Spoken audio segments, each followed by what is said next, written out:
ሰላም እንዴት ናችሁ? ዛሬ ደግሞ ያው እንደተለመደው እጅግ በጣም አጭር ግን እጅግ በጣም ጠቃሚ የጤና መረጃ ይዤላችሁ መጥቻለሁ ማለት ነው። እንግዲህ እንደሚታወቀው በሀገራችን ብሎም በዓለማችን ላይ በከፍተኛ ደረጃ የሰዎች የህመምና የሞት ምክንያት የሆኑ ይሄ ነን ኮሚኒኬብል ዲዚዝ ወይም የማይተላለፉ በሽታ አይነቶች እየበዙ እንደሆነ ይታወቃል።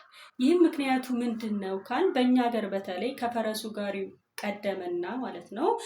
ብዙ የሀገራችን ሀብታሞች ወይም ብር አላቸው የሚባሉ ሰዎች ማለት ነው ከእውቀት ይልቅ ብር ቀድሟልና የአመጋገብ ስርዓታቸውን በከፍተኛ ደረጃ የተጠና አይደለም። ምክንያቱም እጅግ በጣም ቅባት ያላቸው ምግቦችን ይመገባሉ። እንቅስቃሴ የለም። ቢሮ ወይም የንግድ ቦታቸው ላይ ይቀመጣሉ።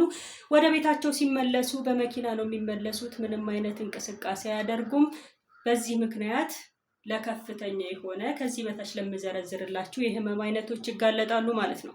እንግዲህ ከፍተኛ ምግብ አብዝቶ መመገብ የሚያስከትሉት ችግሮች በሁለት ከፍለን እናያቸዋለን። የመጀመሪያ ወዲያው የሚከሰት ችግር ሲሆን በሁለተኛ ደረጃ ደግሞ ዘግይቶ የሚከሰት ችግር ብለን እንከፍላቸዋለን።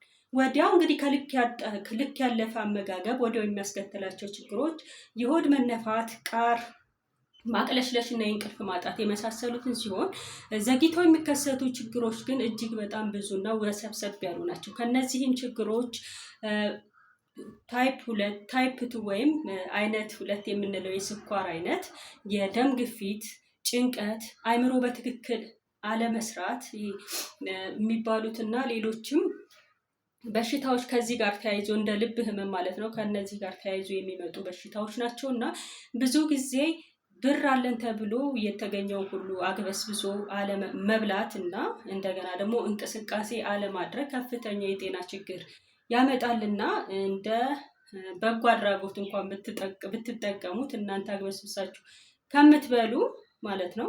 ይህ እንኳን ያው እንደ ጤና እንትን ሳይሆን እንደ ሌላው አይነት ምክር ውሰዱትና አግበስብሳችሁ ከምትበሉ ይልቅ እጅግ በጣም ጎዳና ላይ የወደቁ ስላሉ ለነሱም እያካፈላችሁ እናንተም ጤናችሁን እየጠበቃችሁ መጥናችሁ ብትመገቡ የተመጣጠነ ምግብና እንደዚህ እንደ አሰር የበዛባቸው ምግቦች እየተመገባችሁ ጤናችሁን ብትጠብቁ እላለሁ። የዛሬው ፕሮግራማችን እዚህ ላይ ያበቃል። በሚቀጥለው ደግሞ አጭርና እንደዚህ ጠቃሚ የሆነ የጤና መረጃ ይዤላችሁ እስከምቀርብ ድረስ ለዛሬው እዚህ ላይ ያበቃለሁ።